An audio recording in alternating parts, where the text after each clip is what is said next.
Hello সবাইকে, আবার স্বাগতম জানাই দ্য র্যান্ডম থটস গায়ে। আপনারা দেখছেন আজকে ক্লাস প্রোনাউনের উপরে। প্রোনাউন হচ্ছে ইংলিশের একটা অন্যতম গুরুত্বপূর্ণ টপিক। এটি হচ্ছে নাউনের পরিবর্তে বসে। ধরুন রহিম একটি ছেলে, রহিম হচ্ছে স্কুলে যায়, রহিম হচ্ছে ভাত খায়, রহিম খুব ভালো স্টুডেন্ট। হ্যাঁ, এখন রহিম আমি কতবার বলবো একটা, যখন আমি স্পিকিংয়ে থাকবো। তো ওই রহিমটাকে অ্যাভয়েড করার জন্য সর্বনাম অথবা প্রোনাউনের এক্সিস্টেন্সটা থাকে। প্রোনাউন বেসিক্যালি নাউনকে রিপ্লেস করতে পারে, যেটা আমি প্রথম লাইনে লিখলাম।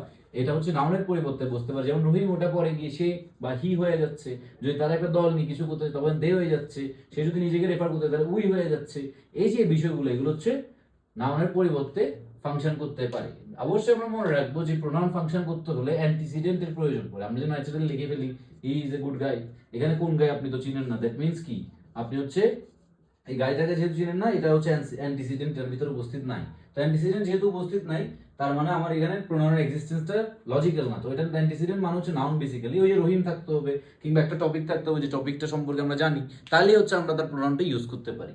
আমরা প্রোনাউনকে প্রধানত 8টি প্রকারে ভাগ করতে পারি, কিন্তু এখানে প্রধান 5টি প্রকার আমি লিখলাম।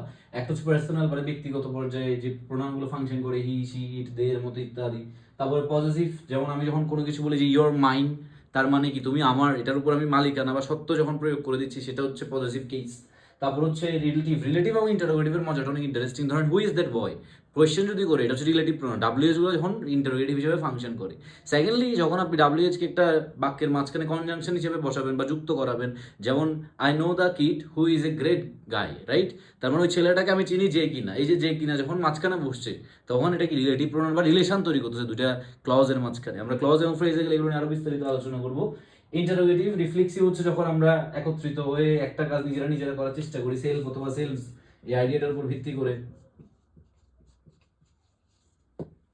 তারপর আমাদের এখানে 3টা পজিশন, এগুলো হচ্ছে আমাদের প্রয়োজন পড়বে ফার্দার স্টাডিতে। সাবজেক্ট পজিশন থাকতে পারে, অবজেক্ট পজিশন থাকতে পারে, পজিটিভ পজিশন থাকতে পারে। ফার্স্ট পারসনে আই, যেটা অবজেক্টে গেলে মি, এটা আবার পজিটিভে গেলে মাইন বা মাই। তারপরে উই যদি হয় সেটা আস, আওয়ার্স। হ্যাঁ, সেকেন্ড পারসনে ইউ, এটা আবার ইউ হয়, ইউর্স। এগুলো আপনারা জানেন না, তো জেনে নেবেন যদি না জানেন থেকে। হি সি ইট, এগুলো হচ্ছে থার্ড পারসন। তখন এগুলোকে আমরা হচ্ছে যখন অবজেক্ট কেসে বসে হি হার অথবা ইট, এবং পজিটিভ কেসে যখন বসে হিজ অথবা হার্স। এখানে যখন আমি বলি যে দ্য বুক ইজ মাইন, এটা হচ্ছে একটা পজিটিভ কেস। এটার অর্থ কি দিস ইজ মাই বুক। যেমন এখানে একটা ডেমনস্ট্রেটিভ ইউজ করতেছি। ডেমনস্ট্রেটিভ একটা প্রোনাউনের প্রকারভেদ। তো আমরা ডেমনস্ট্রেটিভ ডিস্ট্রিবিউটিভ নিয়ে আলোচনা করবো না।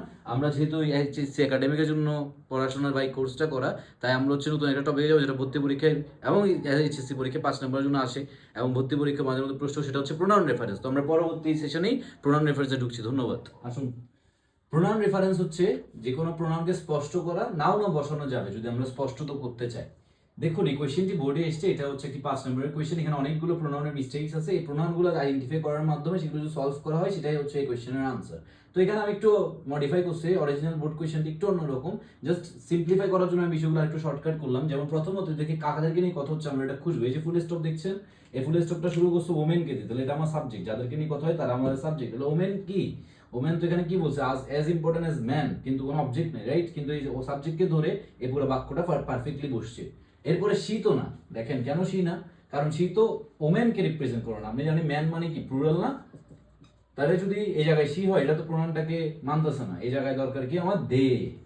এগুলো প্র্যাকটিস করতে করতে চলে আসে, প্রথম প্রথম একটু ঝামেলা হয়, বাট আলটিমেটলি এগুলো যদি একটু করেন তাহলে মোটামুটি চলে আসে। এগুলো খুব সহজ টপিক।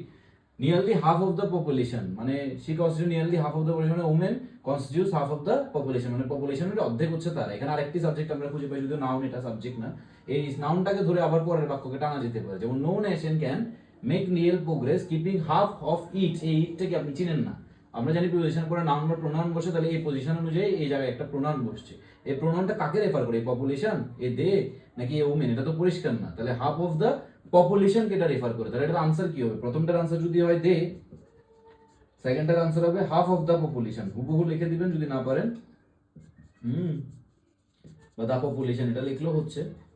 যদিও পুরো প্রশ্নটা তুলে উচিত পরীক্ষা হলে, পুরো প্রশ্নটা তোলার সাজেশন থাকবে আপনাদের কাছে। উইথাউট এডুকেটিং ইট, ইট তো না, মানে আপনি কাকে পড়াবেন, এটা তো বস্তু না। উইথাউট এডুকেটিং দেম, যেহেতু এটা অবজেক্ট পজিশন, কাদেরকে করাবো, একটা এডুকেশন করাতে হবে, যেহেতু এটা অবজেক্টিভলি কাজ করতেছে, এই অবজেক্ট যেহেতু, তাহলে এটাকে হবে দ্যাম হিসেবে আমরা চিন্তা করতে পারি। তারপর হচ্ছে দিস ইজ নট পসিবল। আবার এই দিসটা কাকে বোঝাচ্ছে আপনি জানেন না। এই দিস মানে কাকে বোঝাচ্ছে, কারণ অনেকগুলো নাউন আমরা ফলো করে এসেছি। যেমন নেশন একটা নাউন, তারপর হচ্ছে রিয়েল প্রোগ্রেস একটা নাউন, রাইট? তারপরে এই পপুলেশন এই জায়গাটা একটা নাউন, তার মানে এখানে বোঝাচ্ছে যে দেখেন, বুঝলেই বুঝবেন যে তাদেরকে এডুকেশন করানো ছাড়া এই প্রোগ্রেসটা আসলে পসিবল না। তার মানে ডি এর আনসার আপনারা কি দিবেন? প্রোগ্রেস বা ডেভেলপমেন্টও লিখতে পারেন যদি একটু খেলতে মন চাই, সেক্ষেত্রে আপনারা অনেক কাজ করতে পারবেন, আর একটু গ্রামাটিক্যালি পোক্ত হতে হবে তখন। তারপর proper education should be provided, মানে প্রপার এডুকেশন তাদেরকে দেওয়া উচিত। ইফ উই ওয়ান্ট টু, মানে আমরা যদি if we want women to work hard in hand with it, এইটটা কি আপনারা ক্লিয়ার না? তাই না? এইট মানে কাদের সাথে কাজ করবে? এই শুরুতে বলেছিল যে আরেকটা সাবজেক্ট ছিল আমাদের এই যে নাউন মেন, তার মানে তারা যদি মানে পুরুষের সাথে সমান সমান কাজ করতে চায় তবে তাদেরকে অনেক বেশি এডুকেশন প্রোভাইড করতে হবে। এই পাঁচটা হচ্ছে আমাদের এখানে রেফারেন্স, এই রেফারেন্সগুলো আমরা ঠিক করলাম, তাহলে হচ্ছে আমাদের 5 মার্কস চলে আসে। আমরা আরেকটা বোর্ড কোয়েশ্চেন সলভ করব, তারপর আপনারা নিজেরা করে যদি কোনো সমস্যার সম্মুখীন হন আমাকে বলবেন। সেকেন্ড স্লাইডে আবার দেখা হচ্ছে। আচ্ছা, দ্বিতীয় স্লাইডটিতে আমরা দেখতে পাচ্ছি ট্রাভেলিং নিয়ে কথা হচ্ছে। ট্রাভেলিং আমাদের noun, travelling is a part of education, এটা একটি শিক্ষার একটি অংশ, এটা আমাদের মূল নাউন। দিস মিনস, এই দিস মানে তো বহু, তাই না? দিস থেকে দ্যাজ হয়, তো দ্যাজ মানে হচ্ছে বহু, যেটা দূরে। দিস মানে এখানে, দ্যাট মানে ওখানে। তো দিসকে যখন ওভাবে করবেন দ্যাজ হয়, আর দ্যাটকে যখন করবেন তখন দোজ হয়, যারা একটু জানতে চান। তো দেশ তো এখানে না, এটা তো ইট, একটা জিনিস, তাই না? সিঙ্গুলার একটা আইডিয়া, সাবজেক্ট পজিশন, এই জন্য it means going from place to place, ঠিক আছে? ওয়ান ক্যান ইনহ্যান্স নলেজ, এটাও ঠিক আছে, বাই ইট।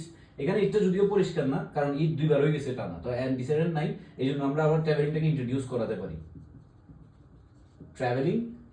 হ্যাঁ, বাট আবার যদি এখানে ট্রাভেলিং আমরা উল্লেখ করে দিই, এটা আমরা চেঞ্জ না করলে হবে। আবার এটা যদি ঠিক করতে না চান, এটা ঠিক করাটা খুবই জরুরি।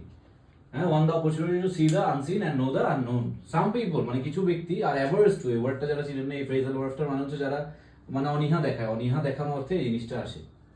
যারা দেখা যাচ্ছে একটু আলসি, তাদের জন্য এই বিষয়টা কি হয়, তাদের লিমিট করে দেয় তাদের ভিশনকে। দিস মানে কি? দিস অ্যাভার্সন, এই অ্যাভার্স না, এটা হচ্ছে ভার্ব। এটাকে যদি আমরা নাউনে কনভার্ট করি, এখানে যেহেতু নাউন লাগবে, ক্লিয়ার না দিস এটা, তো আমরা এটাকে অ্যাভার্সন লিখবো, জাস্ট আই ও এন দিব, হয়ে যাবে। লিমিটস হিজ না, তো একজন না, তো অনেকজন হতে পারে, দে আর, অনেকজন মানুষ ট্রাভেল করতে পছন্দ করে, দে আর ভিশন। হাউএভার, যদিও বা by travelling in different parts of the world, my knowledge না, তো আমাদের নলেজ, পিপলস নলেজ মানে আমার জাতিগত সত্তা বোঝাচ্ছে, আমি তো এখানে না, তাহলে পিপলস নলেজ, এটা পজিটিভ কেস দিলাম, অথবা আওয়ার দিব পজিটিভ কেস, কারণ নলেজটা কার? আমাদের। এই নলেজটার উপর মালিকানা প্রতিস্থাপন করার জন্য এই জিনিসটা আমাদেরকে উল্লেখ করতে হবে। তো এই হচ্ছে প্রোনাউন রেফারেন্সের দুটি বোর্ড কোয়েশ্চেন, এগুলো আমরা সলভ করলাম, এবং আগামী দিন আমরা অ্যাডজেক্টিভের মতো বিষয় নিয়ে আলোচনা করবো। আপনার যদি এই বিষয়ে কোনো সমস্যা থেকে থাকে অবশ্যই জানাবেন। ততক্ষণ পর্যন্ত ভালো থাকবেন, সুস্থ থাকবেন, আবার দেখা হবে, টাটা।